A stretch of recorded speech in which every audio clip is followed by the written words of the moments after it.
Hello guys hello guys, welcome back to my channel. मैं निशा। आज मैं आप लोगों के लिए कहीं जो लोग भी किसी भी कॉम्पिटेटिव एग्जाम की तैयारी कर रहे हैं, चाहे आप यूपीपी, यूपीएसआई या फिर टीजीटी, पीजीटी या फिर सीटेट, यूपीटेट, किसी की भी तैयारी किसी भी एग्ज़ाम की कर रहे हैं, रेलवे, पुलिस, तो उनके लिए जो आप लोग अच्छे से अगर चाहते हैं कि आप लोग हिंदी की तैयारी करना चाहते हैं और अच्छे मार्क्स लाना चाहते हैं, तो ये आदित्य पब्लिकेशन की बुक से मैं हिंदी पढ़ा रही हूँ। आपको डेली क्लास लगती है, तो इसके मैं सभी जो पहला चैप्टर था आपका वर्णमाला, तो वो मैं करा चुकी हूँ। आज मैं इसकी एक्सरसाइज करा रही हूँ। तो ये क्लास 7 है, तो इसमें हम लोग देखते हैं क्या क्या करना है।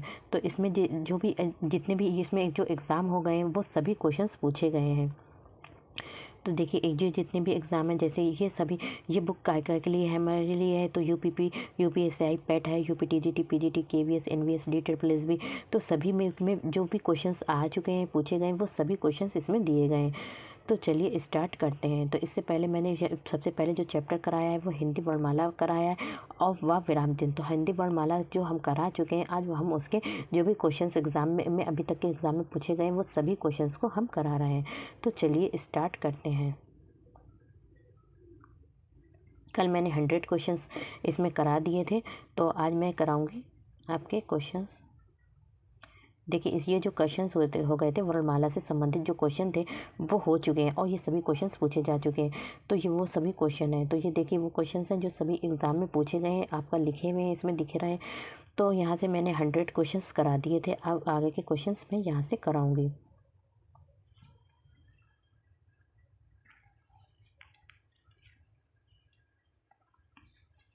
देखिए, 100 क्वेश्चंस था आपका। ऊष्म व्यंजन नहीं है, तो ऊष्म व्यंजन जो होते हैं वो हमारे होते हैं शा, शा, सा, हा होते हैं। तो यहाँ पे कहने ऊष्म व्यंजन कौन सा नहीं है, तो यहाँ पे गा जो है वो ऊष्म व्यंजन नहीं, ये हम करा चुके हैं। ऊष्म व्यंजन कौन सा है, तो ऊष्म व्यंजन शा, शा, सा, हा है। तो हमारा हा क्या है, वो ऊष्म व्यंजन है। नेक्स्ट हमारा क्या है क्वेश्चन है, हिंदी वर्णमाला में ऊष्म व्यंजन कौन से हैं। तो ऊष्म व्यंजन हमारा क्या है, शा, शा, सा, हा। तो ये हमारे क्या है, ऊष्म व्यंजन कहलाते हैं। नेक्स्ट हमारा क्या है, श्रा एक संयुक्त व्यंजन है। जो श्रा है वो शा और रा से मिलकर बना है। तो इनमें दो वर्णों का जो सम्मिलित किया गया है वो किससे मिलकर बना है, शा और रा वर्ण से मिलकर बना है।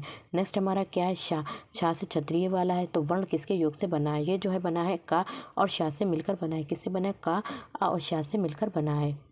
नेक्स्ट हमारा क्वेश्चन है, निम्नलिखित में से संयुक्त व्यंजन कौन सा नहीं है। जो संयुक्त व्यंजन है, तो दो व्यंजन के योग से मिलकर जो बनता है वो संयुक्त व्यंजन बना है। तो संयुक्त व्यंजन देखिए, ये भी संयुक्त दो शब्दों से, दो वर्णों के मेल से बना है, और ये ज्ञा भी, और या जो है वो दो व्यंजन के योग से नहीं मिलकर बना है। निम्नलिखित में से कौन सा संयुक्त व्यंजन है, तो संयुक्त व्यंजन कौन सा है, तो संयुक्त व्यंजन श्रा है, तो जो शा और रा से मिलकर बना है।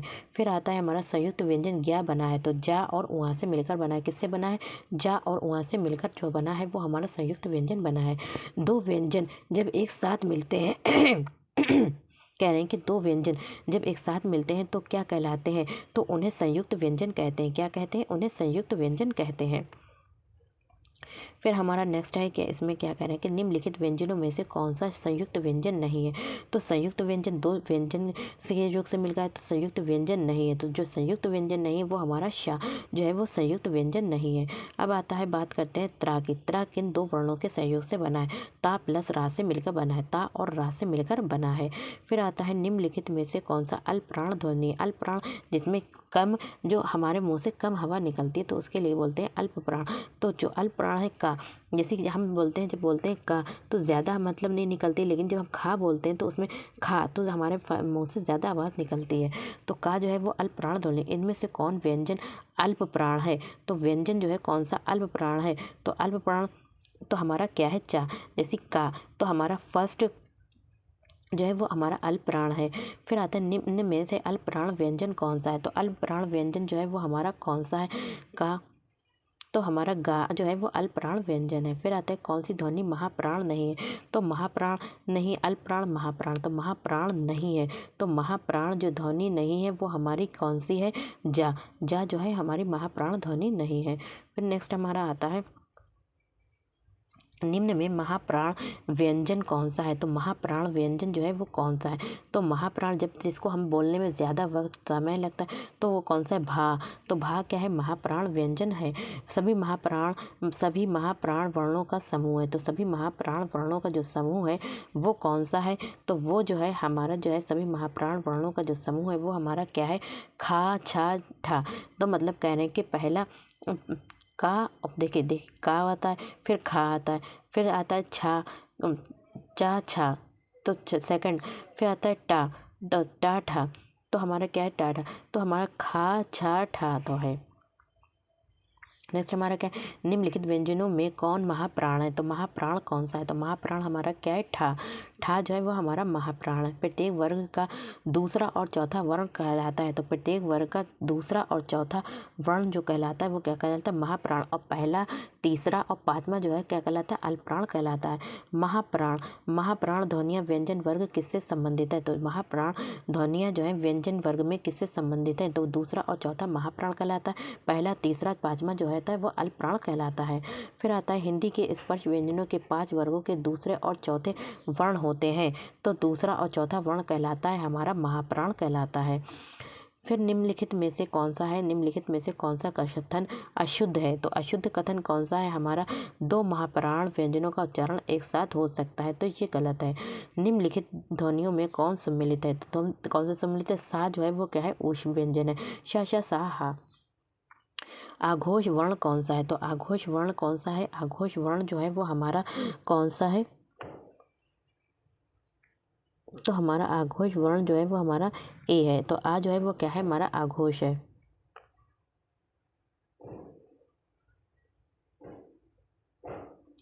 फिर आता है निम्नलिखित में आघोष वर्ण कौन सा है? तो आघोष वर्ण जो है वो हमारा क्या है? पा।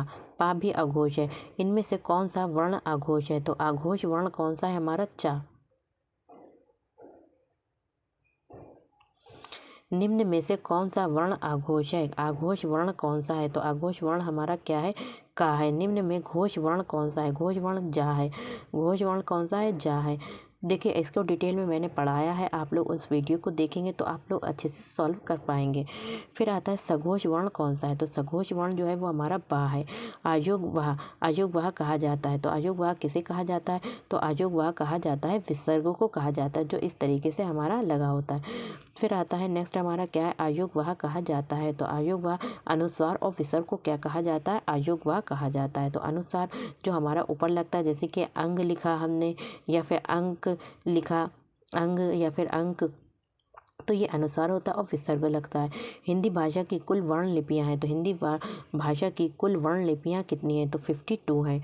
फिर आता है हमारा क्वेश्चन है जिन ध्वनियों की गणना ना स्वर में की जाती है और ना व्यंजन में की जाती है तो उसे कहते हैं, हम कैसे कहते हैं? आयोग वाह कहते हैं। तो आयोग वाह कहते हैं जो अंग और आहा है, तो उसे आयोग वाह कहते हैं जो हमारे क्या है? ना तो उनकी स्वर में गणना की जाती है और ना व्यंजन में की जाती है। तो देखिए ये भी क्वेश्चन हमारा यूपी SSC राज्य कृषि उत्पादन मंडी परिषद परीक्षा में आ चुका है।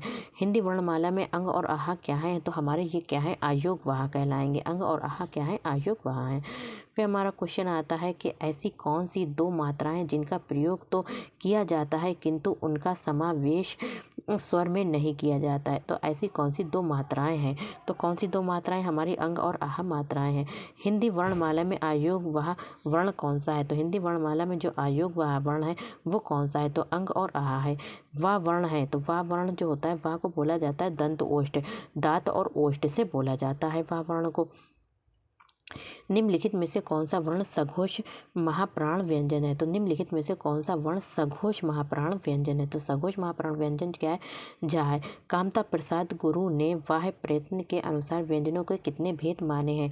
तो इन्होंने जो व्यंजनों के भेद माने हैं वो कितने माने हैं? 2 माने हैं। फिर आता है हमारा उच्चारण की दृष्टि से वाह जो ध्वनि है वो किससे बोली जाती है? दंत ओष्ठ से बोली जाती है।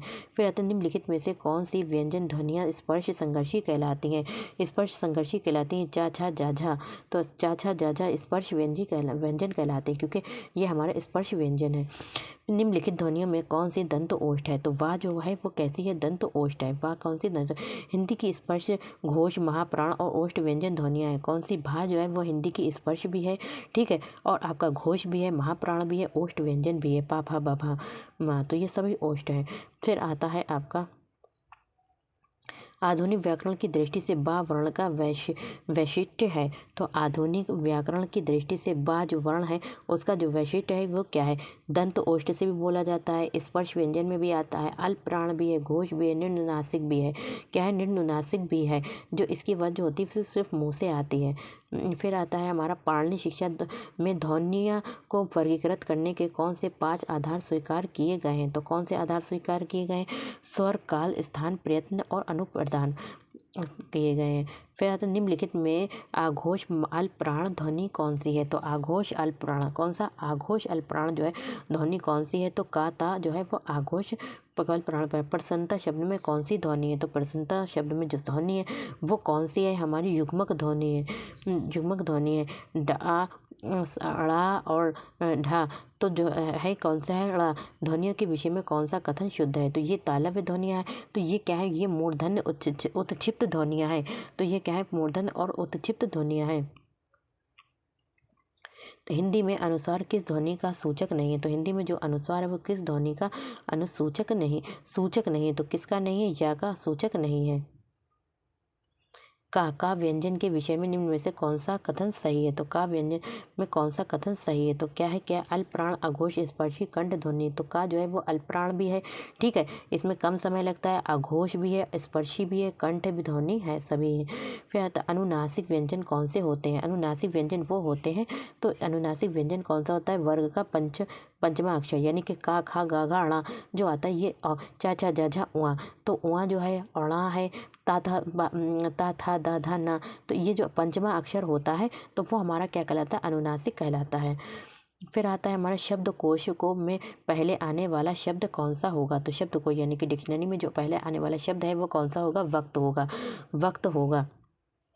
निम्नलिखित में से किसके अभाव में हम पढ़ नहीं सकते? तो किसके अभाव में हम पढ़ नहीं सकते? वर्णमाला की क्रमबद्धता का ज्ञान। अगर आपको वर्णमाला की क्रमबद्धता का ज्ञान नहीं है तो आप पढ़ नहीं सकते। यानी कि अगर जैसे कि का के बाद खा आता है, का, खा, का, खा, गा, घा, तो अगर इस तरीके से आपको को ज्ञान नहीं है तो आप पढ़ नहीं सकते हैं। जीभ के आधार पर स्वर कितने प्रकार के होते हैं? तो कितने प्रकार के होते हैं? 3 प्रकार के होते हैं। हिंदी शब्दकोश में शा का क्रम किस वर्ण के बाद आएगा? तो किसके बाद आएगा? का के बाद आएगा। वा का उच्चारण स्थान है, तो वा का जो उच्चारण स्थान है, वा का जो उच्चारण स्थान है क्या है? दंत ओष्ठ है। क्या है? दंत ओष्ठ है। निम्नलिखित में से पार्श्विक ध्वनि कौन सी है? तो ला जो है हमारी क्या है? पार्श्विक ध्वनि है। निम्न में से कौन सा व्यंजन स्पर्शी संघर्षी व्यंजन है? तो स्पर्श संघर्षी व्यंजन कौन सा है? तो जा है। दंत ओष्ठ ध्वनि कौन सी है? तो हमारी क्या है? वा है। नेक्स्ट हमारा क्या है? जब एक ही ध्वनि का द्वित्व हो जाए तब वो क्या कहलाता है? तो एक ही ध्वनि का द्वित्व हो जाए तो युग्मक ध्वनि कहलाती है। नेक्स्ट हमारा क्या है? सभी स्पर्श व्यंजन कौन से समूह में है? तो सभी स्पर्श व्यंजन जो है वो कौन से समूह में है?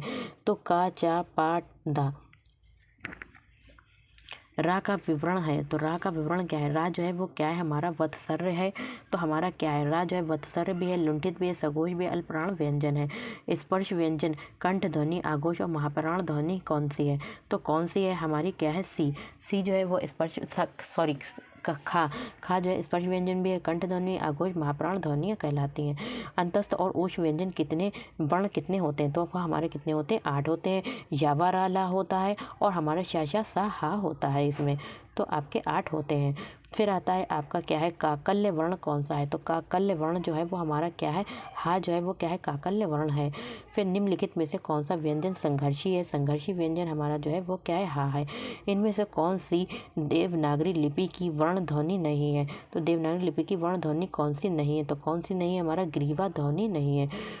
नेक्स्ट हमारा क्या है? जीभ की नोक पर जब ऊपर के दांतों की पंक्ति के सामने वाले दांत के ऊपरी हिस्से के संपर्क में आकर वायु के प्रवाह को अवरुद्ध करती है, ऐसे उच्चारण को क्या कहते हैं? तो इस तरीके के जो उच्चारण होता है उसे क्या कहते हैं? वत्सर्य कहते हैं। क्या कहते हैं? वत्सर्य कहते हैं। फिर तो स्वर तंत्रियों के आधार पर व्यंजनों को कितने वर्गों में बांटा गया है? तो स्वर तंत्रियों के आधार पर व्यंजनों को जो बांटा गया है वो 2 वर्गों में बांटा गया है। हिंदी शब्दकोश में का के बाद जो कौन सा व्यंजन आता है? तो हमारा छा आता है।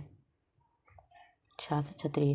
फिर आता है प्रत्येक शब्द की वर्तनी के सभी वर्णों को उसी क्रम में अलग अलग दिखाना क्या कहलाता है। प्रत्येक शब्द की वर्तनी, हर शब्द की जो वर्तनी के सभी वर्णों को अलग अलग करना कहलाता है। तो क्या कहलाता है? हमारा वर्ण विच्छेद कहलाता है। हिंदी वर्णमाला में छा से डा के ठीक बीच में कौन सा अक्षर आता है? छा से डा के उड़ा के बीच में कौन सा अक्षर आता है? डा से। तो डा के बीच में कौन सा अक्षर आता है? तो कौन सा आता है? हमारा उआ आता है। चा छा जा झा णा। निम्न में से कौन सा व्यंजन पार्श्विक है? तो पार्श्विक व्यंजन जो होता है वो हमारा ला जो है वो क्या है? पार्श्विक व्यंजन है।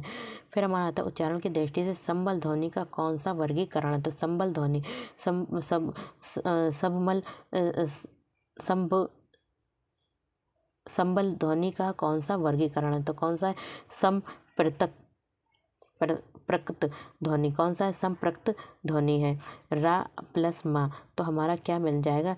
रा प्लस मा जो है वो हमारा ऊपर रा लग जाएगा, मर बन जाएगा। पर में पूर्ण वर्ण कौन सा है? तो पर में जो पूर्ण वर्ण है वो कौन सा है हमारा? तो हमारा जो है वो रा है।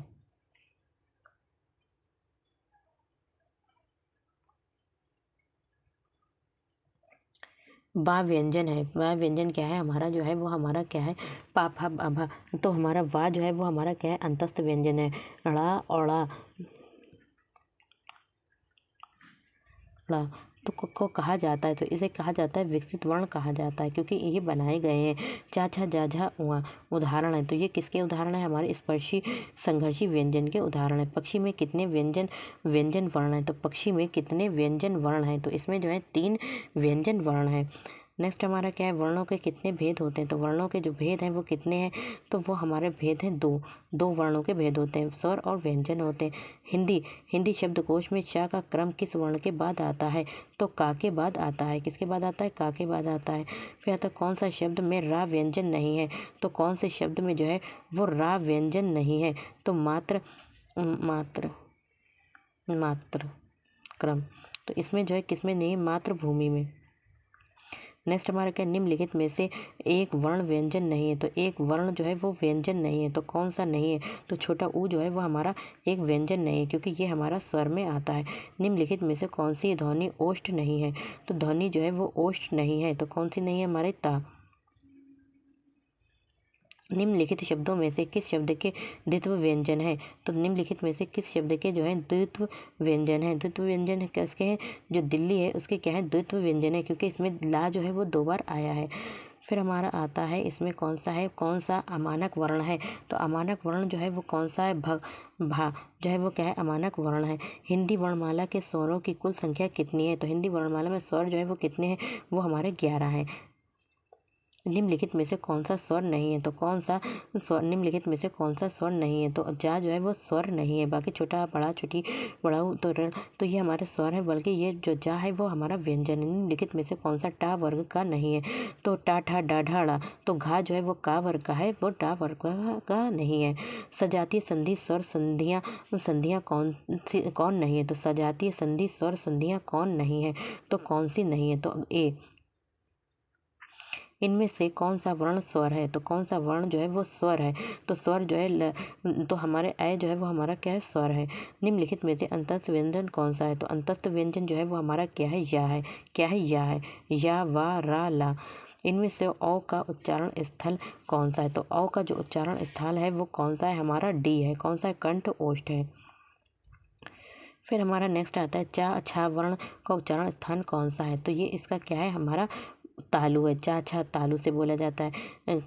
का गा गा जा, तो ये फा ध्वनियाँ किसकी हैं? तो ये सब हमारी क्या है? अंग्रेज़ी, तो ये हमारी अरबी फ़ारसी की हैं। क्या है? अरबी फ़ारसी की ध्वनियाँ हैं। फिर हमारा आता है नेक्स्ट है कि तालव्य व्यंजन है। तो तालव्य व्यंजन जो है वो हमारा कौन सा है? तो तालव्य व्यंजन जो है वो हमारा कौन सा है? इसमें आता है हमारा जो तालव्य व्यंजन है चा छा जा झा, तो ये तालु से बोले जाते हैं। बी। नेक्स्ट हमारा क्या है? कौन वर्ण घोष नहीं है? तो कौन सा वर्ण जो है वो क्या है? घोष नहीं है। तो घोष नहीं है वो क्या है? ता नहीं है। किस शब्द में ऋण स्वर नहीं है? तो ऋण स्वर नहीं है, तो आज में जो है ऋण स्वर नहीं है। किन ध्वनियों को अनुस्वार कहा जाता है? तो अनुस्वार किसे कहा जाता है? स्वर के बाद आने वाली नासिकीय ध्वनियाँ।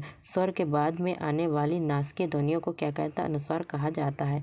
और लास्ट क्वेश्चन हमारा है कि हिंदी भाषा में मूलतः वर्णों की संख्या कितनी मानी गई? तो हिंदी भाषा में जो मूलतः स्वर्ण माने गए वो 52 माने गए। देखिए 100 क्वेश्चन इससे पहले मैंने वीडियो में कराए थे, 100 क्वेश्चन इस वीडियो में कराए। बाकी जो क्वेश्चन रह गए वो नेक्स्ट वीडियो में कराऊंगे। तो वीडियो पसंद आए तो लाइक से सब्सक्राइब माई चैनल। और एक बात यह है कि जो लोग भी सीटेट की तैयारी कर रहे हैं तो वो भी अपने इस चैनल पर कर सकते हैं। Thank you, have a nice day. मिलते हैं नेक्स्ट वीडियो में।